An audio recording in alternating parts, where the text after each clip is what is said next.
was for a little more than an hour, and it focused on the importance of a smooth transition for New Yorkers. And I appreciate the fact that Mayor Adams has made his team available for hours as we negotiate both the logistical aspects of a transition and also ensuring that from December 31st to January 1st, that New Yorkers can expect the same city services being delivered no matter who the mayor is.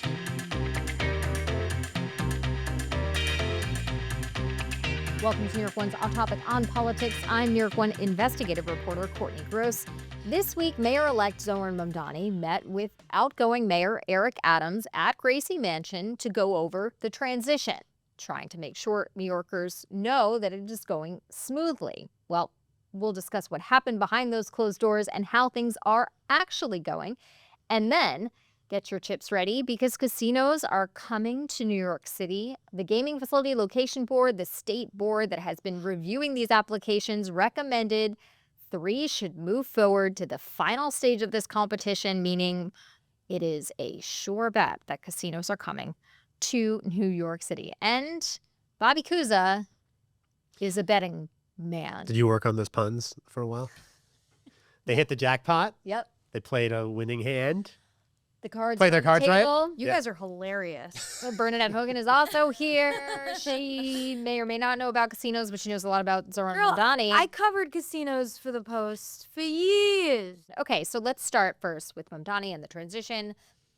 You were at Gracie Mansion.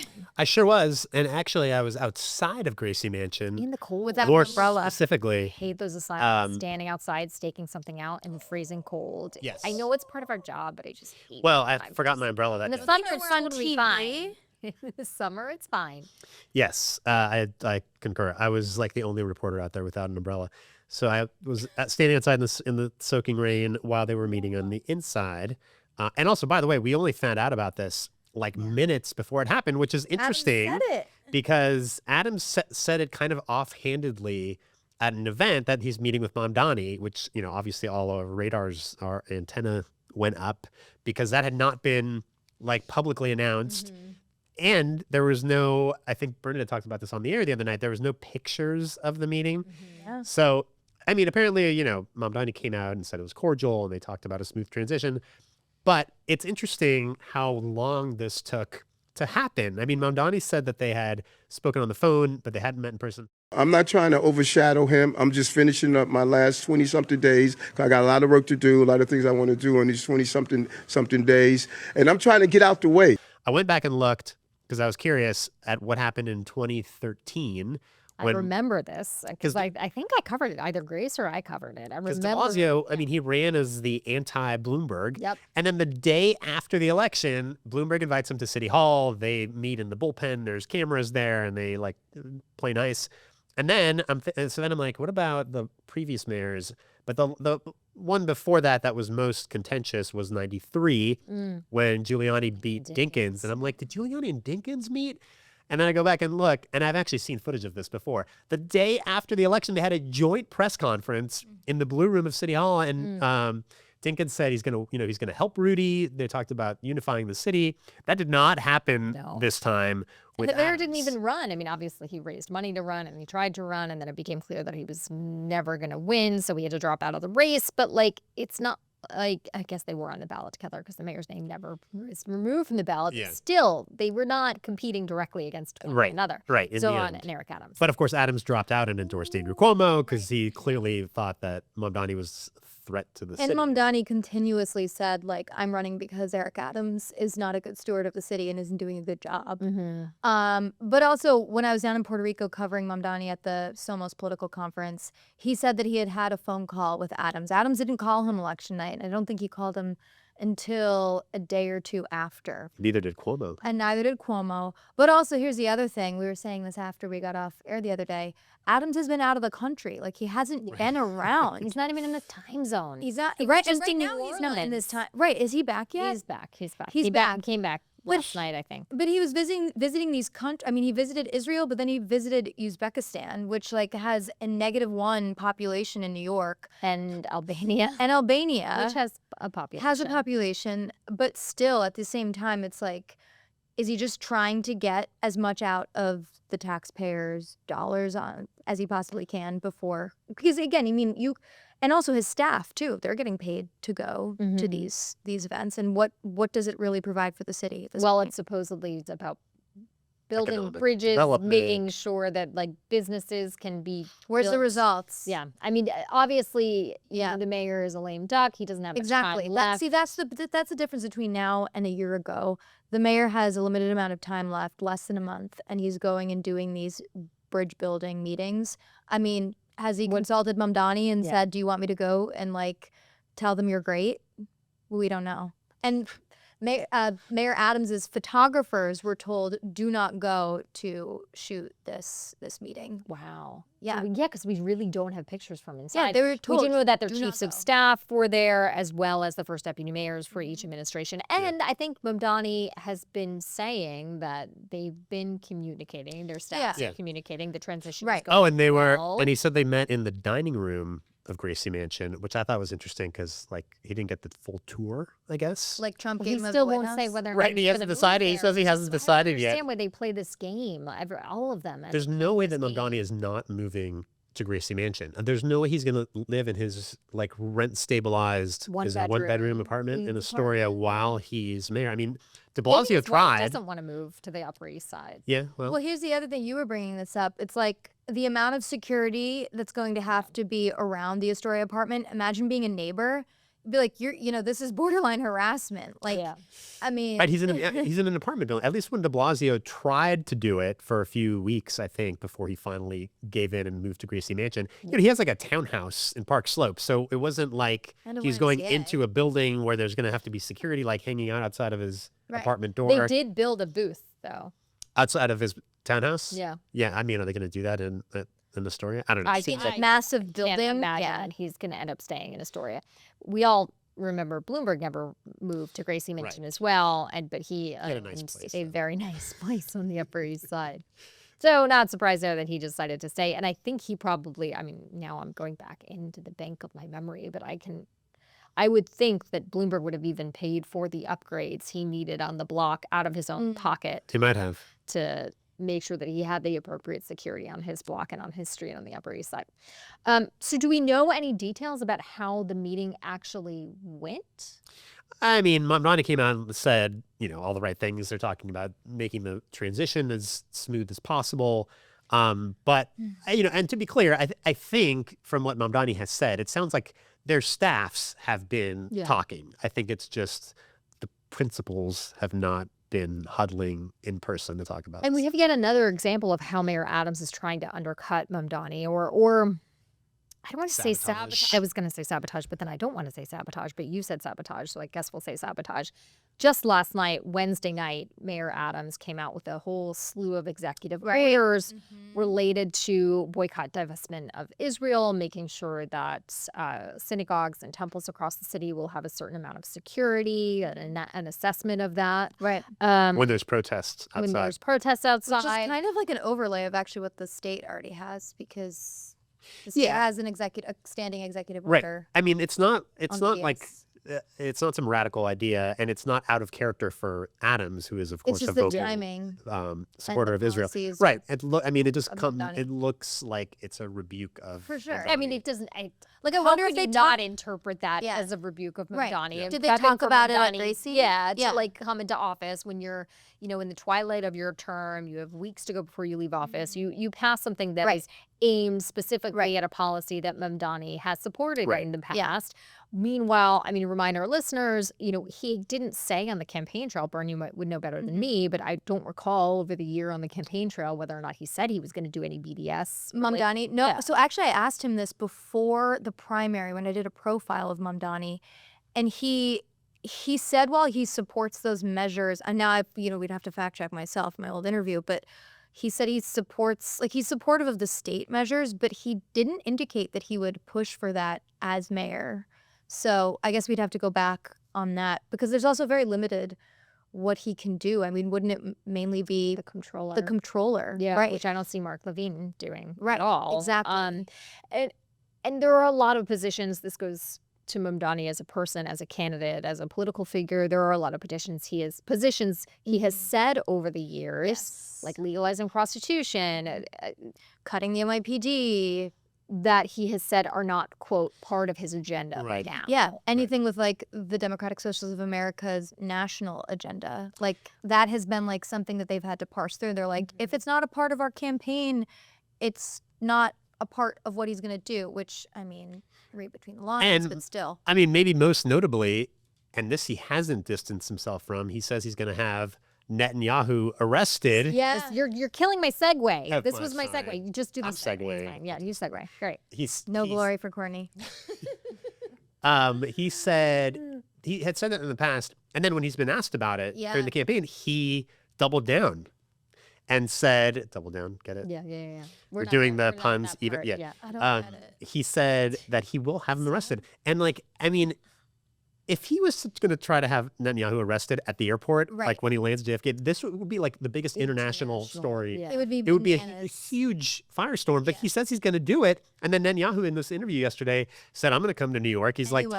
like taunting Right. him. Well, why don't you wait and see? Yes, I'll come to New York. Well, you know, if he changes his mind and says that we have the right to exist. Right. And Jessica Tisch, the police commissioner, you know, presumably has to like sign off on this or at least carry out the orders. And is it legal for the NYPD to do this? That's the Because other we don't thing. recognize as a nation, we don't recognize the International Criminal Court. So is there a Exactly. jurisdiction even here for the NYPD to all of a sudden slap a pair of handcuffs on Benjamin Netanyahu? Well, that's the thing. I mean, it's like, is this performative or is this real? And why would you waste time on a performative action? Although Mamdani has said things throughout the campaign trail, like I would arrest Netanyahu, he legally cannot under, again, the U.S. is not a part of that tribunal. And then also, what would the basis of the warrant be on? You'd serve him with a warrant, but then not enforce it. Again, it brings up that question that we asked him the other day when he was protesting outside of Starbucks, which is, are you going to continue to protest when you're the establishment? You know, when you're sitting across from these unions that you have to negotiate with and give them like some tough love, but yet you still support their workers? How are you going to play that? So like, who will be running city government? Are you going to play mayor or are you going to be the mayor? Wow. Yeah.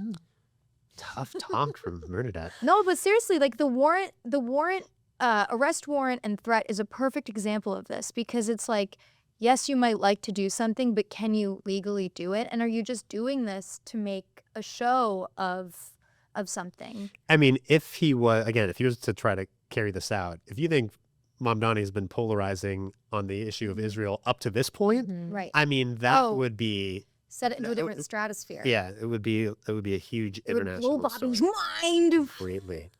So thinking about the transition as a whole, how far along do you think he is? I'm trying to recall, going back to Like the the Adams transition transition or the announcements. de Blasio administration, where we were at this stage. I mean, we're in December. We're a couple of weeks away, obviously, from him taking over the helm of city government. Should we be seeing more announcements about who's staying, who's going, who's your school's champ? Sure. Oh, I was talking to Jacob Kornblow from The forward. from the Forward, who's great, and he said that he wanted to ask Mamdani earlier this week, listen, like just comparing to when Adams took the helm back in 21, Adams had more transition announcements up until, I wasn't down at City Hall, so I'm just going off his word. I just don't recall. But so far, Mamdani has only announced his top transition officials, his incoming deputy mayor, his chief of staff, and then this like whole big group of transition people, which, what are they? Usually that's kind of just to say, hey, here's my allies, right? But Mamdani has 70,000 resumes that his transition team are vetting. But so far from what I know is it's a pretty general application. Like, who are you going to put in as political appointees, as civil service appointees, or no, I'm sorry, workers, right? You have 20,000 vacancies roughly in city government. Are you going to keep Adams commissioners? Are you going to move them around? Are you going to move them into deputy mayor positions? Because a lot of Adams's commissioners, the ones that are left, are, you have Jimmy Otta, who is he's a Republican, right? He's the head of the buildings department. Dan Garodnick, who is in the running so far, possibly for something in the Mamdani administration. Maybe deputy mayor. Maybe deputy mayor. And then you have Ydanis Rodriguez, who's a huge Adams ally, who's the head of the Department of Transportation, who has been, if you talk to transit advocates, very anti-bus and bike lane expansion, which is not what Mamdani ran on. So I guess, the question is, like, who are you hiring? Have any, are you still in the vetting stages? Or, what are we going to see on January 1st? Yeah. I'm sure we'll see a lot in the next few weeks. Yeah, I'm sure he's going to roll out a lot of announcements. Yeah, typically before an administration takes over, you need your police commissioner, you need your school's chancellor. And, Yes. you know, the rest will kind of fall in line. I would maybe think that you want the main uniformed services to be staffed and ready to go. Right. Whether that's corrections, FDNY, Right. police, and your school system. And right now he'll be coming in with an he won't have an FDNY commissioner, right? Because Already Robert leaving. Tucker is leaving.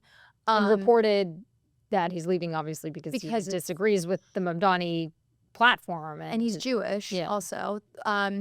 Tish is staying.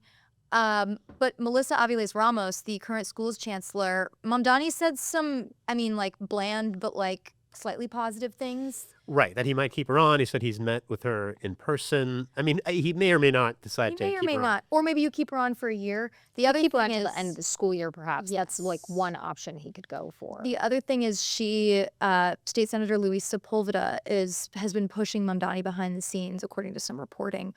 And part of that is also because Aviles Ramos is in a relationship with Sepulveda's son. But Sepulveda has been a big supporter also of Mamdani. I mean, he was standing next to him when the Bronx Democrats. She's in a relationship with the son Of- of Sepulveda? Yes. Interesting. So that's the other.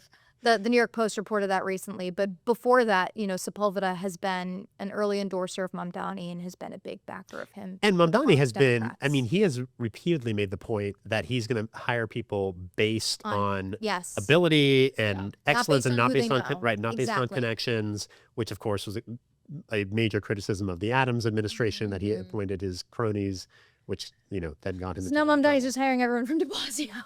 Yeah, but he has, I think, we'll see, right? He tried to make a statement with Dean Foulahan, right? Yeah. Who's, announced as his first deputy mayor, who has been around in government for a long time, has a lot of experience. But he's also a de Blasio, he was a de Blasio. De Blasio guy, a Shelley Silver guy, also has been out of government for 4 or 5 years. Yeah, but So- that's not that long. That's not that long, but here's the thing is he understands Albany and he was budget director, right? And then he was first deputy mayor for de Blasio. So he's seen a lot of stuff. Yeah, but I COVID. guess my point is, I think it's going to be a mix of people who are really experienced and maybe people who have already been in the job, and some people who are Some new probably faces. younger and have more innovative ideas. And maybe some more. Wide let's- open spaces. I don't know how that has faces. anything to do what we're talking about, but we're going to leave it there on that note. And when we come back, let's talk about casinos. We'll be right back. The analysis is that this is one of the largest markets really in the world, certainly in the United States, and there's plenty of market there to meet the supply. So it's not a completely done deal yet, but a state board has issued its final recommendations saying that the remaining 3 casino applications after this years-long process should get these full gaming licenses. It now goes to the State Gaming Commission. The majority of the members are appointed by Hochul, and they will hand out the licenses by the end of the year. It's pretty much a done deal. There are some caveats and loopholes within the Gaming Commission's regulations saying that they could reject someone for ethical or financial standards or concerns, that they meet certain character qualifications, basically that they're nice people and that they're not going to steal everybody's money, I guess. So there you have it. Yeah, they are going to take everyone's money, but I guess Yeah, they're yeah. stealing it. Yeah, I think zooming out, I'll ask you this Yeah, you for can the just- specifics. So I've been covering this for many years, as our listeners know, and if So you Bobby's don't know, gonna take- now you know. No, but I was just going to say, big picture. It was striking to me this week.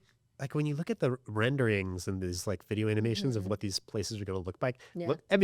it's wild. This is the Yeah. biggest development projects that have ever happened in Queens. You look at the City Field development, it's an entirely new neighborhood that's going to sprout out of. well, that's that's a- like that's a Willett's good point. point. It's I can recall going back to the Bloomberg administration where he had said, I wanted to redo Willett's Point, and that eventually led to the soccer stadium, Right. which led to the related affordable housing development and housing that's going up there. And then really right across the street is City Field.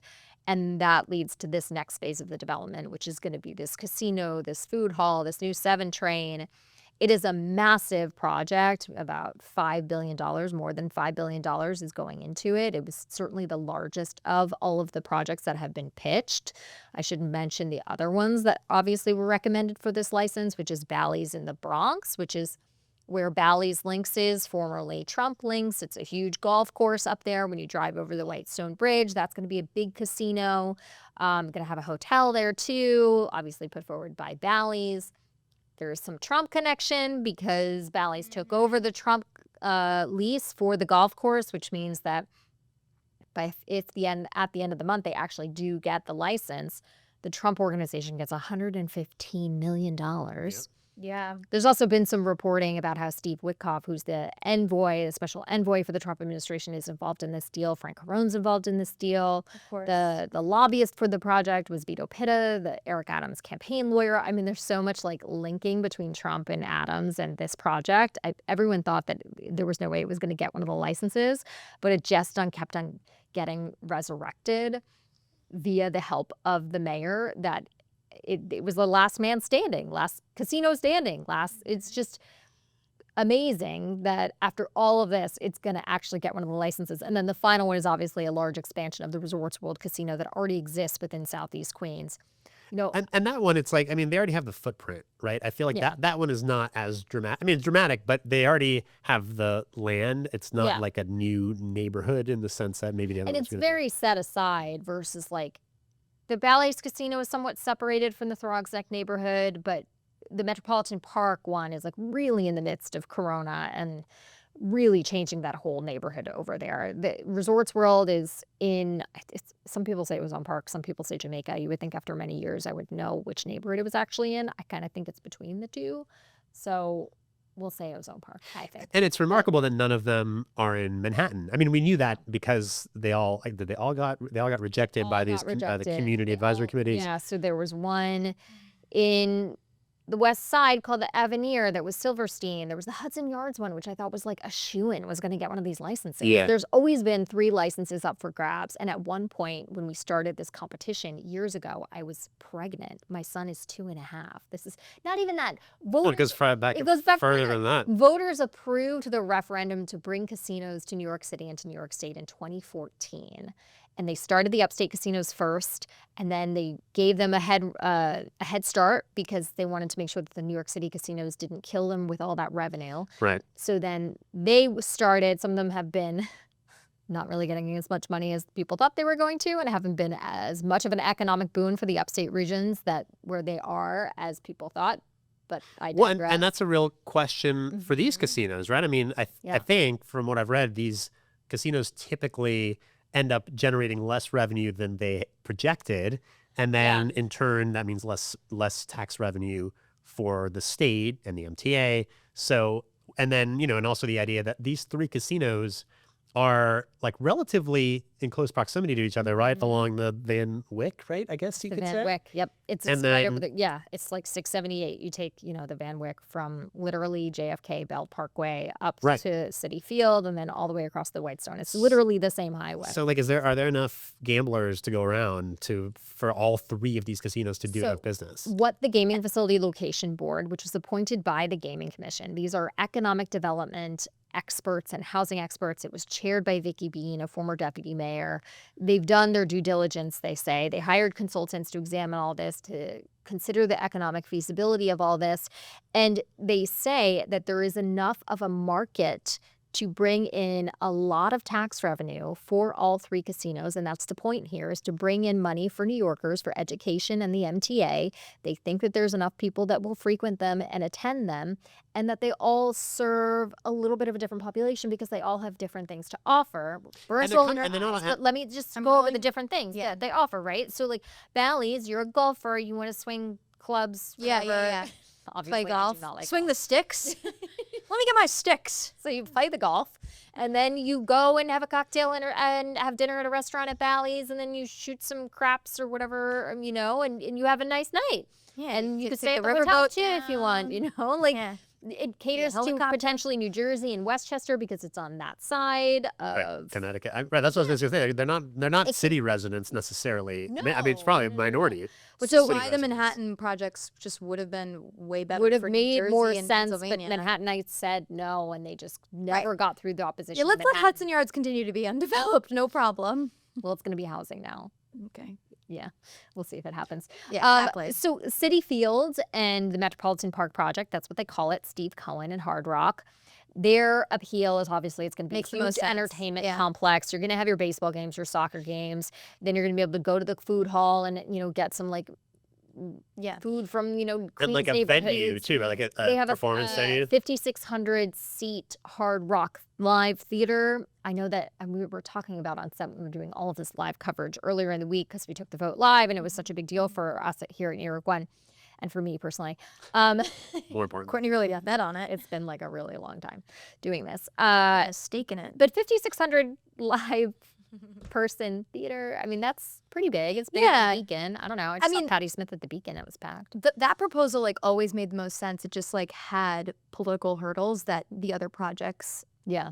The Manhattan ones were their own thing, but like the Queens, the Hard Rock Steve Cohen proposal had the stumbling block up in Albany. But then, he had a million lobbyists and had so much money, and he was able to. He was giving a lot of campaign contributions and a lot of philanthropic Exactly. contributions to the neighborhood. They're going to build a Yes. clinic. They're going to build this. They're going to give you a 7 train. They're going to Yeah. like handing out cash to all these people. And honestly, like if you talk to Donovan Richards, the Queensborough president, he's like, yeah, like we got the best deal that we could like milk out of this, so we're happy with it. It's just getting the land, easement, whatever. But a couple things I wanted to say, if I may, the idea that you're going to attract like people from out, like who is coming to New York for the casinos? First of all, we have upstate casinos that. I mean, What about Long Island? yeah, but New York, but one, Resortful's right by JFK. Yes, You're coming okay, to New so York right. City anyway, and you have maybe 2 you'll airports. Yeah, right. you'll You have spend JFK, a night out at you have Resorts World LaGuardia. instead if you're really into gambling. If you are going to a Mets game and you're a tourist, Right. then maybe you'll spend, you spend 6 days in Manhattan doing the Broadway thing, doing whatever, and then you come and spend one night at the Hard Rock Hotel and Right, because hang out and now- go see a Mets game and then leave from there and go to. All this depends on what they have pitched and proposed and whether or not people actually want to go out there. Because honestly, like right now, if you're going out to that part of Queens, you either live there or you're going to a Mets game, you're going to the U.S. Open, you're going to specific and specialized events. Traffic Go is to the zoo. terrible. Right, but you live in Queens. like my family who lived in Rockaway too, same deal. It's easier to get when you live in the outer boroughs, but like getting someone from Manhattan or New Jersey out there, I don't think so. I mean, that is like one part of it. The Bronx proposal has always perplexed me because it's like you can either get there by ferry. How are you going to get there in the winter? I'm sorry, like jumping on and off. The ferry's indoors. I mean, But everyone's going to drive. everyone's going to drive, so it's going to change traffic patterns. But again, it's like that's like one element of it. But if we're talking about profitability, I just have never understood why the upstate commercial casino licenses have really done the way, have gone the way they've gone. And like for years and years, we've just waited on these downstate casino licenses. And it's like, are we judging this from the metric of success and the upstate casinos? Like those have not been good economic development investments. What They've about actually done worse. I mean, like think of all the gambling and addiction, like literature and like provisions that have had to be put into the bills.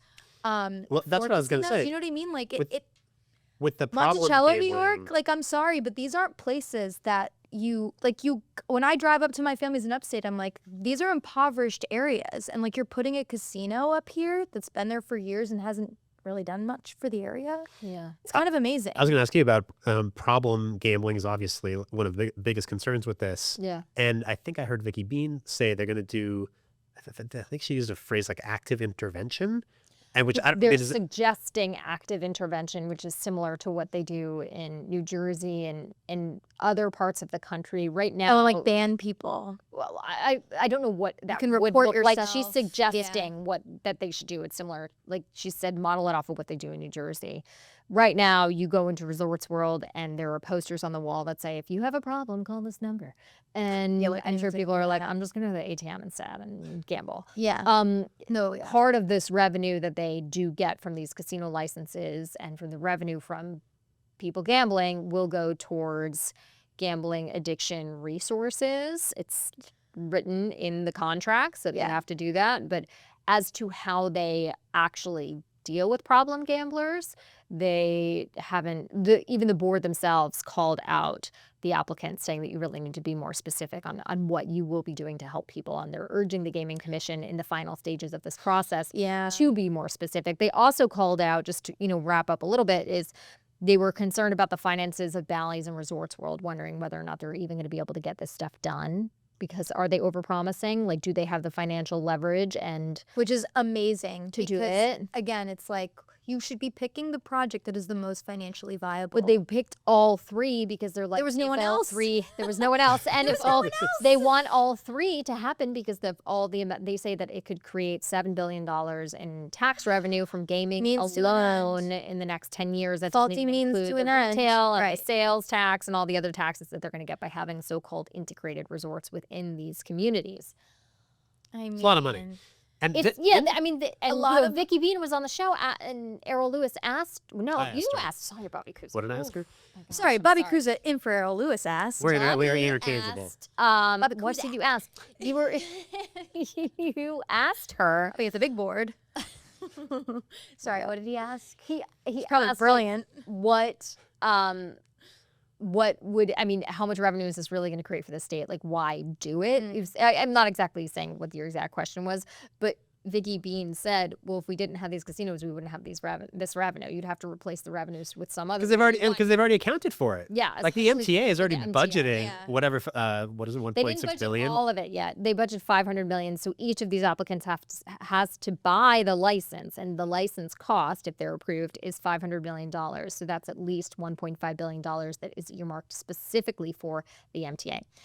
Those are our final thoughts. We'll keep you posted on what happens. The Gaming Commission will be voting before the end of the year. So Tick tock, tick tock. Place your bets. that's going to do it for this week. So you can always watch us on Inside City Hall Monday through Friday at 7 o'clock. We love your feedback. Send us an email at yourstoryNewYork1@charter.com. You can subscribe to Off Topic wherever you get your podcasts. And if you like what you're hearing, leave a review. Thanks to our producer, Anthony Norman, on the Ouija board in the corner.